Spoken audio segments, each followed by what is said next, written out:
किसान आंदोलन के 4 माह से ज़्यादा समय बीत जाने के बाद भी अभी तक सरकार व किसानों को की तकरार जारी है।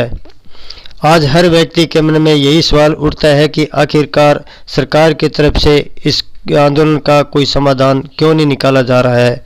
इसी विषय को लेकर सोशल मीडिया पर सरकार व प्रधानमंत्री को अपनी तरफ से अनेकों संदेश छोड़े जा रहे हैं।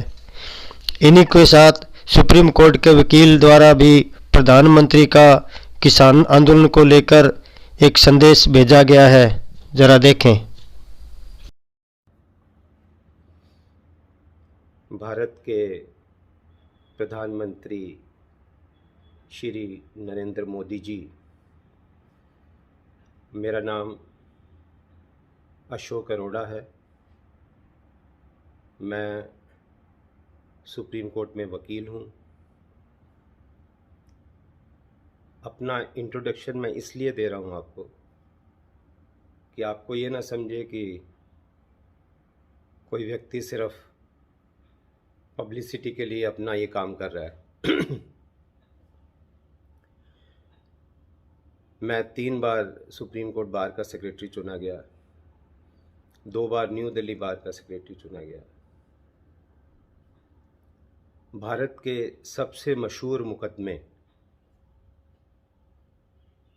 JMM, urea, hawala, Chandra Swami, Ram Jethmalani, Rajiv Gandhi assassination, gas connection, सब में कोई ना कोई मंत्री, महामंत्री मेरे क्लाइंट रहे। देश की और दुनिया की टॉप इंडस्ट्रीज़ टाटा, बिरला, रिलायंस, हिंदुजाज मेरे क्लाइंट रहे। सभी टॉप एम्बेसीज मेरे को US, कनाडा, स्विट्ज़रलैंड, स्वीडन, सभी कभी ना कभी मेरे को एंगेज करते रहे। एक सबसे बड़ा मुकदमा आपको याद होगा जब चंद्रा स्वामी केस में लखू भाई पाठक का मैंने क्रॉस एग्जामिनेशन किया और नरसिम्हा राव की समनिंग कराई, जिससे देवेगौड़ा सरकार गिरी और फिर वाजपेयी जी की सरकार बनी। 93 to 96 without inhibition I say, as I said, just to introduce myself to you, I was one of the top lawyers in the country. In fact, I was the only lawyer who was there in all the important matters during that period. आपके और मेरे बीच में कुछ चीज़ें common भी हैं। मैं प्यार की भी बात कर लेता हूँ पहले, जैसे हमारी दाढ़ी। आप भी बंडी पहनते हैं, मैं भी बंडी पहनता हूँ, जिसको लोग नेहरू जैकेट या मोदी जैकेट भी कहते हैं। आप भी सन्यासी हैं। लोग आपका मजाक उड़ाते होंगे, लेकिन मैं आपको सल्यूट करता हूँ उस बात पे कि आपने परिवार को छोड़कर देश सेवा में अपना टाइम समर्पण किया, क्योंकि मैं भी उसी लाइन पर चल रहा हूँ। आज से नहीं, जब मैं 16 साल का था और मेरे को कॉलेज में ये शेर सुनाया किसी दोस्त ने कि जिस खेत से दहका को मैसर ना हो रोज़ी, उस खेत के हर खोशाए गंदुम को जला दो।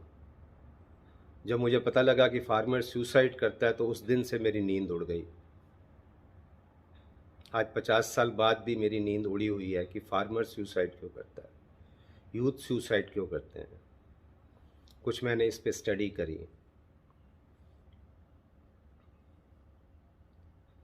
आपको आज देश की हालत का पता है।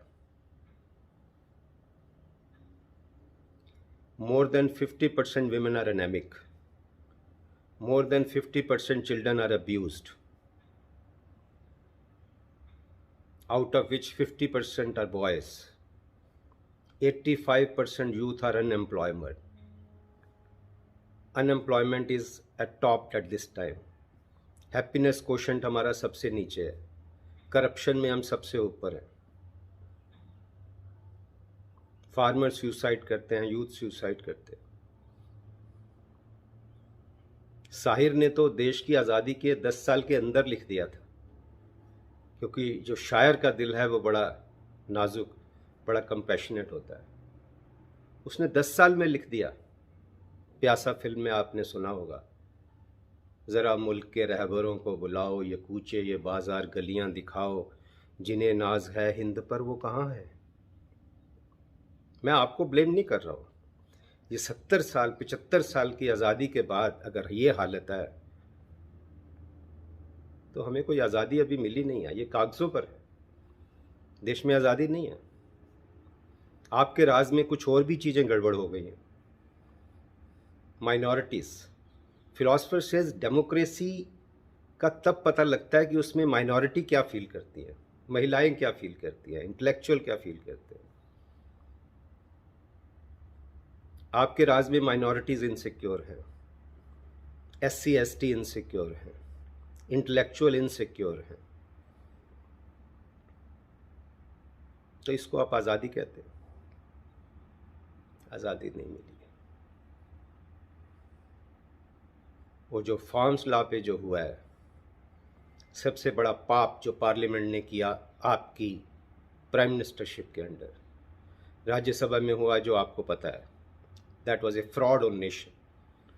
ये आपको भी पता है कि अगर एक व्यक्ति भी कहे तो वोटिंग होनी चाहिए, कोई ध्वनि मत का महत्व नहीं है। तो महात्मा गांधी जो कहते थे कि पार्लियामेंट एक वेश्या है, वो आपके राज में आपने महात्मा गांधी को सच साबित कर दिया है। ये आपको भी पता है कि एग्रीकल्चर एक स्टेट सब्जेक्ट है, सेंटर बना ही नहीं सकता। कितना बड़ा फ्रॉड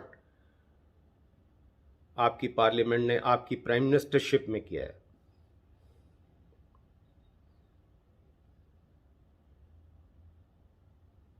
एक वीडम इंस्टीट्यूट है स्वीडन में, they say India is electoral autocracy. एक Freedom House of US has degraded India to partly independent. ये हमारे देश की आज हालत है। आज बाहर के देशों में भी हमारी निंदा हो रही है, हमारी हंसी हो रही है, मजाक हो रहा है। ये बात तो पक्की है कि आपके अंधभक्त बहुत हैं। अंधभक्त स्टेट्समैन की पहचान नहीं होती। मैं आपका अंधभक्त नहीं हूं, मैं देशभक्त हूं, इंसानियत का भक्त हूं, भगत सिंह का भक्त हूं, अंबेडकर का भक्त हूं। आपको इतना भी बता दूं, मैं हर पार्टी के प्रोग्राम्स में जाता हूं। कांग्रेस का लीगल सेल हो, अधिवक्ता परिषद का हो, AMU का हो, कम्युनिस्ट का हो, मैं सभी में जाता हूं। मैं किसी पार्टी का गुलाम नहीं हूं। यह आपकी इंटेलिजेंस आपको बता देगी, और मेरे को तो लगता है आपको पता भी होगा, क्योंकि 96 तक मेरा घड़ा भर चुका था। मेरे को तसल्ली हो गई थी। लाइफ ने, किस्मत ने मेरे को इतना दिया कि मेरे को लगा कि अब मेरे को सिर्फ समाज सेवा में लगाना चाहिए। और 96 से आज तक, पिछले 25 साल में 99% से ज़्यादा टाइम मैं समाज सेवा में लगाता हूँ। आपका करियर 2001 में शुरू हुआ, उस लिहाज से मैं आपका सीनियर भी हूँ और आपका दोस्त भी हूँ।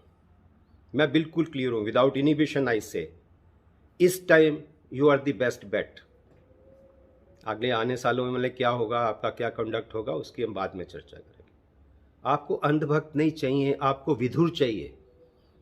आपको अभी तक विधुर मिला ही नहीं है।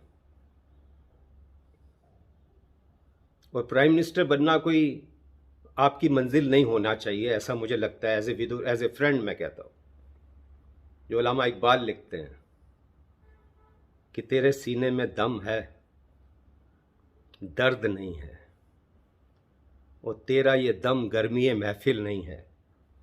गुजर जा अक्ल के आगे के ए नूर, चिरागे राह है, चिरागे मंजिल नहीं है। तो सीने में 56 इंच का सीना नहीं, 56 इंच का दिल चाहिए, दर्द चाहिए, जिससे माइनॉरिटी, महिलाएं, बच्चे आपको प्यार करें। आपके अंधभक्त प्यार करते हैं 74%, लेकिन as I said at the cost of repetition, I say democracy की असली पहचान होती है कि महिलाएं क्या फील करती है, इंटेलेक्चुअल क्या फील करते हैं।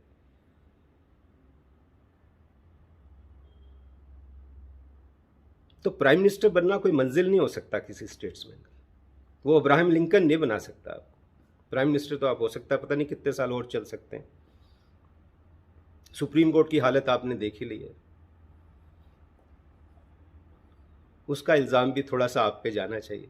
वैसे तो जजिस पे भी जाना चाहिए, जो इतना कुछ देखते हुए भी कि 115 तकरीबन दिन से आज किसान रास्ते पर बैठे हैं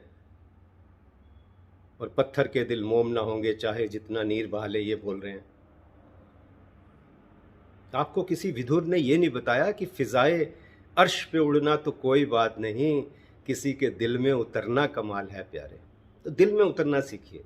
प्राइम मिनिस्टरशिप छोड़ दीजिए, चलने दीजिए, जब तक चलेगी अच्छी चलेगी। आप विदुर की मानेंगे तो कई साल चलेगी, नहीं तो वो भी आपको पता है, जो आज साहिब मसनद हैं कल नहीं होंगे, किराएदार है, जाति मकान थोड़ी है और सभी का खून है शामिल यहाँ की मिट्टी में, किसी के बाप का हिंदुस्तान थोड़ी है। आपके अंधभक्त किसान को बदनाम करते हैं, उसको टेररिस्ट बोलते हैं, खालिस्तानी बोलते हैं। 26 जनवरी पे पुलिस ने सारा हंगामा कराया, उसका ब्लेम किसान पे लगाते हैं। आपको, आपके अंधभक्तों को हर निवाले में खून दिखना चाहिए जब तक वो किसान वहां पर बैठे हैं, जब तक देश का किसान खुश नहीं है। हम किसान को भगवान समझते हैं। वो खेत में मिलेगा, खलियान में मिलेगा, भगवान तो है बंदे किसान में मिलेगा, ऐसा बोलिए, दिल जीतिए। मेरी आपको सलाह ये है, as a citizen, as a friend, किसी भी बॉर्डर पे जाइए, किसी भी बुजुर्ग महिला के वहाँ पाँव पकड़िए। 80-85 साल की महिला बैठी और कहिए माँ मेरे से भूल हो गई है, मेरे को माफ़ कर दे, मैं सारे कानून वापस लेता हूँ। और फिर सलाह कीजिए, बैठिए। काफ़ी कॉम्प्लिकेटेड केस है, ऐसा नहीं है। मैं समझता हूँ सरकार की भी मजबूरी है। आफ्टर ऑल मनमोहन सिंह ने क्यों नहीं किया स्वामीनाथन इम्प्लीमेंट? तो ये सवाल बड़े ज़रूरी हैं जानने। इसलिए मैं खाली आपके खिलाफ नहीं हूँ, मैं 70 साल की सभी सरकारों के खिलाफ। लेकिन आज जो हो रहा है बहुत बड़ा पाप हो रहा है, इंसानियत के खिलाफ, किसानों के खिलाफ, जो हमारे अन्नदाता हैं, हमारे खिलाफ, आपके अपने खिलाफ। आपकी रूह आपको बताएगी। मैं आपसे और एक रिक्वेस्ट करता हूँ कि अपने दिल में डूब के पा जा सुरागे ज़िंदगी। अपने दिल को देखो। तू अगर मेरा ना बना मत बन, अपना तो बन, अपना तो बन। तो ये मेरा आपसे निवेदन है। मैं आपको ये पहला प्रेम पत्र, खुला पत्र भेज रहा हूँ। मैं आपसे टच में रहूँगा। एक इंसान के नाते, एक नागरिक के नाते तन मन धन से हाजिर हूँ। मैंने तो किसानों को इतना कह दिया कि जिस दिन किसान लीडरशिप कहेगी कि तुम बैठ जाओ फास्ट एंड टू डेथ, मैं बैठ जाऊँगा for repeal of this act, क्योंकि मेरे को लगता है ये बहुत बड़ा पाप हुआ है। और मेरा तजुर्बा है, आपको इंटेलिजेंस ब्यूरो बताएंगे कि मेरा तजुर्बा है। पहले भी मैं दिल्ली हाई कोर्ट के 24 जजेस के खिलाफ 84 घंटे फास्ट एंड टू डेथ बैठा था, जिसकी वजह से आज 2 करोड़ लोग दिल्ली में जो बाइफर्केशन ऑफ कोर्ट हुआ उसका फ़ायदा उठा रहे हैं। तो मैं बहुत खुश नसीब हूँ, मैं आपका दोस्त हूँ। आपका बहुत बहुत धन्यवाद। जय किसान, जय जवान। आपका दोस्त अशोक अरोड़ा। मेरा ईमेल है ashokarora2310@gmail.com and mobile is +91 98100 62089। Thank you. जय हिंद।